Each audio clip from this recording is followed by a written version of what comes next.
ರಾಜ್ಯಾದ್ಯಂತ ದೊಡ್ಡ ಸದ್ದು ಮಾಡಿದ್ದ ಬುರುಡೆ ಪ್ರಕರಣ. ಬೆಳ್ತಂಗಡಿ ಕೋರ್ಟ್ಗೆ 7,005 ಪುಟಗಳ ಅಂತಿಮ ವರದಿ ಸಲ್ಲಿಕೆ. ಚಾರ್ಜ್ ಶೀಟ್ ನಲ್ಲಿ ಯಾರ್ಯಾರ ಹೆಸರಿದೆ ಗೊತ್ತಾ? ನಮಸ್ಕಾರ ವೀಕ್ಷಕರೇ, ಸುಪ್ರೀಂ ಟಿವಿ ನ್ಯೂಸ್ಗೆ ಸ್ವಾಗತ. ನಾನು ಅಶ್ವಥ್. ರಾಜ್ಯ ಮಾತ್ರವಲ್ಲ, ಇಡೀ ದೇಶದಾದ್ಯಂತ ದೊಡ್ಡ ಮಟ್ಟದಲ್ಲಿ ಸಂಚಲನವನ್ನ ಸೃಷ್ಟಿ ಮಾಡಿದಂತಹ ಒಂದು ಪ್ರಕರಣ ಯಾವುದಾದ್ರೂ ಇದೆ ಅಂತಂದ್ರೆ ಅದು ಧರ್ಮಸ್ಥಳದಲ್ಲಿ ನಡೆದಂತಹ ಒಂದು ಬುರುಡೆ ಪ್ರಕರಣ. ಧರ್ಮಸ್ಥಳದಲ್ಲಿ ಈ ಒಂದು ಬುರುಡೆ ಪ್ರಕರಣ ಎಷ್ಟು ಮಟ್ಟಿಗೆ ಸದ್ದು ಮಾಡಿತು ಅಂತಂತಂದ್ರೆ ಇಡೀ ರಾಜ್ಯವೇ ಆ ಕಡೆ ಫೋಕಸ್ ಮಾಡುವಂತೆ ಈ ಪ್ರಕರಣ ಸದ್ದು ಮಾಡಿತ್ತು. ಏನಾಗ್ತಾ ಇದೆ ಧರ್ಮಸ್ಥಳದಲ್ಲಿ, ಬೆಳ್ತಂಗಡಿಯಲ್ಲಿ ಏನಾಗ್ತಾ ಇದೆ ಅಂತ ಹೇಳಿ ಇಡೀ ರಾಜ್ಯದ ಜನ ಬಹಳ ಕುತೂಹಲದಿಂದ ನೋಡ್ತಾ ಇದ್ರು ಆ ಕಡೆ. ಈಗ ಅದರ ಅಂತಿಮ ವರದಿ, ಆ ಪ್ರಕರಣದ ಅಂತಿಮ ವರದಿ ಈಗ ಕೋರ್ಟ್ನಲ್ಲಿ ಸಲ್ಲಿಕೆ ಆಗಿರುವಂತಹದ್ದು. SIT ಅಧಿಕಾರಿಗಳು ಬೆಳ್ತಂಗಡಿ ಕೋರ್ಟ್ಗೆ ಸುಮಾರು 7,500 ಪುಟಗಳ ಅಂತಿಮ ವರದಿಯನ್ನ ಸಲ್ಲಿಕೆ ಮಾಡಿದ್ದಾರೆ. ಚಾರ್ಜ್ ಶೀಟ್ ನಲ್ಲಿ ಯಾರ್ಯಾರ ಹೆಸರುಗಳಿದೆ ಗೊತ್ತಾ? ನಿಜಕ್ಕೂ ಆ ಹೆಸರುಗಳನ್ನ ಕೇಳಿದ್ರೆ ನೀವು ಕೂಡ ಶಾಕ್ ಆಗ್ತೀರಾ. SIT ಅಧಿಕಾರಿಗಳು ಈ ಹಿಂದೆ ಸುಮಾರು 3,923 ಪುಟಗಳ ವರದಿಯನ್ನ ಕೋರ್ಟ್ಗೆ ಸಲ್ಲಿಕೆ ಮಾಡಿದ್ರು. ಅದರ ಜೊತೆಗೆ ಅಡಿಷನಲ್ ಆಗಿ ಈಗ 3,080 ಪುಟಗಳ ವರದಿಗಳನ್ನ, ಒಟ್ಟು 7,005 ಪುಟಗಳ ಅಂತಿಮ ವರದಿಯನ್ನ SIT ಅಧಿಕಾರಿಗಳು ಈಗ ಸಲ್ಲಿಕೆ ಮಾಡಿರುವಂತಹದ್ದು. ಈ ಪ್ರಕರಣ ಅಷ್ಟಿಷ್ಟು ಸದ್ದು ಮಾಡಿರಲ್ಲ ರೀ. ಇಡೀ ರಾಜ್ಯದ ಜನರು ಧರ್ಮಸ್ಥಳದಲ್ಲಿ ಏನಾಗ್ತಾ ಇದೆ, ಯಾಕೆ ಧರ್ಮಸ್ಥಳದ ಹೆಸರನ್ನ ಹೀಗೆ ಈ ರೀತಿಯಾಗಿ ಅಪಪ್ರಚಾರ ಮಾಡ್ತಾ ಇದ್ದಾರೆ, ನಿಜಕ್ಕೂ ಧರ್ಮಸ್ಥಳದಲ್ಲಿ ಏನು ಚಿನ್ನಯ್ಯ ಹೇಳಿದಂತೆ ಅಥವಾ ಬೇರೆ ಬೇರೆ ವ್ಯಕ್ತಿಗಳು ಅಂದ್ರೆ ಮಹೇಶ್ ಶೆಟ್ಟಿ ತಿಮುರೋಡಿ, ಗಿರೀಶ್ ಮಠಣ್ಣ, ಜಯಂತು, ವಿಠಲ್ ಗೌಡ ಇವರೆಲ್ಲರೂ ಜೊತೆಗೆ ಸುಜಾತಾ ಭಟ್ ಇವರೆಲ್ಲರೂ ಹೇಳಿದಂತೆ ಧರ್ಮಸ್ಥಳದಲ್ಲಿ ಆ ರೀತಿಯಾಗಿ ನಡೆದಿತ್ತಾ? ಈ ರೀತಿಯಾಗಿ ಒಂದಷ್ಟು ಕುತೂಹಲವಾಗಿತ್ತು ಆ ಪ್ರಕರಣ. ಇಡೀ ರಾಜ್ಯದ ಜನ ಆ ಕಡೆ ತಿರುಗಿ ನೋಡ್ತಾ ಇದ್ರು. ಬೆಳಗ್ಗೆ ಎದ್ರೆ ಸಾಕು, ಮಾಧ್ಯಮಗಳಲ್ಲಿ ಧರ್ಮಸ್ಥಳದಲ್ಲಿ ಬುರುಡೆ ಸಿಕ್ತು, ಆ ಬುರುಡೆ ಸಿಕ್ತು, ಮೂಳೆಗಳು ಸಿಕ್ತು, ಅದು ಸಿಕ್ತು, ಇದು ಸಿಕ್ತು ಅಂತೇಳಿ ಒಂದಲ್ಲ ಒಂದು ವಿಚಾರಗಳು ಸುದ್ದಿ ಆಗ್ತಲೇ ಇತ್ತು. ಆದ್ರೆ ಈಗ ಆ ಪ್ರಕರಣಕ್ಕೆ ಸಂಬಂಧಪಟ್ಟಂತೆ ಕಂಪ್ಲೀಟ್ ಆಗಿ SIT ಅಧಿಕಾರಿಗಳು 7,500 ಪುಟಗಳ ಬೃಹತ್ ಅಂತಿಮ ವರದಿಯನ್ನ ಈಗ ಕೋರ್ಟ್ಗೆ ಸಲ್ಲಿಕೆ ಮಾಡಿದ್ದಾರೆ. ಹಾಗಾದ್ರೆ ಈ ಪ್ರಕರಣದಲ್ಲಿ ಯಾರ್ಯಾರ ಹೆಸರಿದೆ? ಈ ಒಂದು ಪ್ರಕರಣದ ಕೇಸ್ ನಂಬರ್ ಕೂಡ ಹೇಳ್ತೀನಿ, 39/2025. ಅಂದ್ರೆ ಆ 2025ರಲ್ಲಿ ಈ ಪ್ರಕರಣ ನಡೆದಿತ್ತು. ಈಗ 2026, ಸುಮಾರು 1 ವರ್ಷಗಳ ಕಾಲ ಈ ಪ್ರಕರಣವನ್ನ ಕಂಪ್ಲೀಟ್ ಆಗಿ ತನಿಖೆಯನ್ನ ಮಾಡಿ SIT ಅಧಿಕಾರಿಗಳು ಈಗ 7,005 ಪುಟಗಳ ಅಂತಿಮ ವರದಿಯನ್ನ ಸಲ್ಲಿಕೆ ಮಾಡಿದ್ದಾರೆ. ಹಾಗಾದ್ರೆ ಯಾರು ನ್ಯಾಯಾಧೀಶರು ಯಾರು? ಬೆಳ್ತಂಗಡಿಯ ಹೆಚ್ಚುವರಿ ಸಿವಿಲ್ ನ್ಯಾಯಾಧೀಶರಾಗಿರುವಂತಹ ಶಶಾಂಕ್ ನಾಗೇಂದ್ರ ಭಟ್ ಅವರ ಮುಂದೆ ಈ ಒಂದು ಚಾರ್ಜ್ ಶೀಟ್ ಅನ್ನ ಸಲ್ಲಿಕೆಯನ್ನ ಮಾಡಿರುವಂತಹದ್ದು.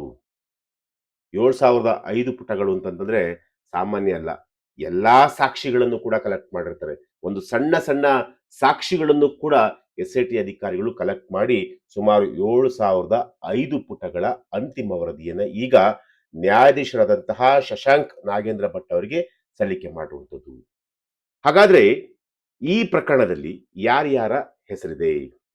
ಕಳೆದ ವರ್ಷ ನವೆಂಬರ್ 20ರಂದು SIT ಅಧಿಕಾರಿಗಳು ಭಾರತೀಯ ನ್ಯಾಯ ಸಮಿತಿ ಅಂದ್ರೆ BNS ಆ ಒಂದು ಸೆಕ್ಷನ್ ಅಡಿಯಲ್ಲಿ 215ರ ಅಡಿಯಲ್ಲಿ ಸುಳ್ಳು ಸಾಕ್ಷ್ಯ ನುಡಿದ ಆರೋಪದ ಮೇರೆಗೆ ನ್ಯಾಯಾಲಯಕ್ಕೆ ಒಂದು ಮಹತ್ವದ ವರದಿಯನ್ನ ನೀಡಿದರು.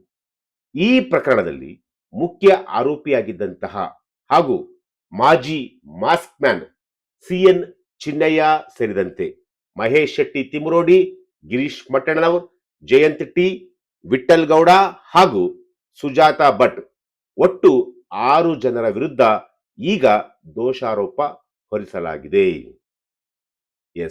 ಮತ್ತೊಂದು ವಿಚಾರ ಏನಪ್ಪಾ ಅಂತಂದ್ರೆ ಈ ದೋಷಾರೋಪ ಪಟ್ಟಿಯನ್ನ ಸಲ್ಲಿಕೆ ಮಾಡುವಂತಹ ಸಂದರ್ಭದಲ್ಲಿ ಯಾವ್ಯಾವ ಅಧಿಕಾರಿಗಳು ಹಾಜರಿದ್ರು ಅನ್ನೋದನ್ನ ನೋಡಿದರೆ ಎಸ್ಐಟಿಯ ಎಸ್ಐಟಿಯ ಎಸ್ಪಿ ಸಿಎ ಸೈಮನ್, ಇನ್ಸ್ಪೆಕ್ಟರ್ಗಳಾದಂತಹ ಕುಸುಮಾಧರ್, ಮಂಜುನಾಥ್ ಹಾಗೂ ಅವರ ಸಿಬ್ಬಂದಿ ವರ್ಗದವರು ನ್ಯಾಯಾಲಯದಲ್ಲಿ ಉಪಸ್ಥಿತರಿದ್ದರು. ಇವರೊಂದಿಗೆ ಪ್ರಕರಣದ ಪ್ರಮುಖ ಆರೋಪಿಯಾಗಿದ್ದಂತಹ ಚಿನ್ನಯ್ಯ ಕೂಡ ಕೋರ್ಟ್ ಕಲಾಪದಲ್ಲಿ ಹಾಜರಾಗಿದ್ದರು. 2025 ಆಗಸ್ಟ್ 23ರಂದು ಎಸ್ಐಟಿ ಅಧಿಕಾರಿಗಳು ಚಿನ್ನಯ್ಯ ಅವರನ್ನ ಬಂಧನ ಮಾಡಿದ್ರು. ಚಿನ್ನಯ್ಯ ಬಂಧನ ಆದ ನಂತರ ಚಿನ್ನಯ್ಯನನ್ನ ವಿಚಾರಣೆ ಮಾಡಿದಂತಹ ಸಂದರ್ಭದಲ್ಲಿ ಇತರೆ ಆರೋಪಿಗಳ ವಿರುದ್ಧವೂ ಕೂಡ ತನಿಖೆಯನ್ನು ಕೂಡ ಮಾಡಿದ್ರು.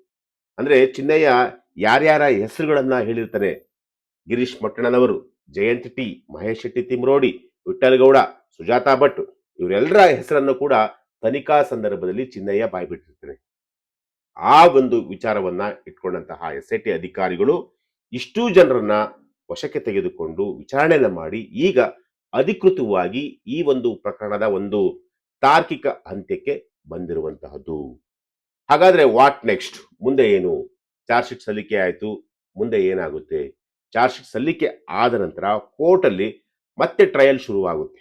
ಟ್ರಯಲ್ ಶುರುವಾದ್ಮೇಲೆ ಆರೋಪಿತರು ಯಾರ್ಯಾರಿದಾರಲ್ಲ 6 ಜನ ಆರೋಪಿತರು ಏನು ಚಾರ್ಜ್ ಶೀಟ್ ಅಲ್ಲಿ ಸಲ್ಲಿಕೆ ಮಾಡಿರುವಂತಹ ಅಂಶಗಳು ಏನಾದ್ರೂ ಸಾಬೀತಾಯ್ತು ಅಂತಂದ್ರೆ ಖಂಡಿತವಾಗ್ಲೂ ಈ ಒಂದು ಪ್ರಕರಣದಲ್ಲಿ ಯಾರ್ಯಾರು ಸುಳ್ಳು ಸಾಕ್ಷಿಗಳನ್ನ ನುಡಿದಿದ್ದಾರೋ ಅವರೆಲ್ಲರೂ ಕೂಡ ಸಂಕಷ್ಟ ಕಟ್ಟಿಟ್ಟ ಬುತ್ತಿ ಅಂತ ಹೇಳ್ಬೋದು.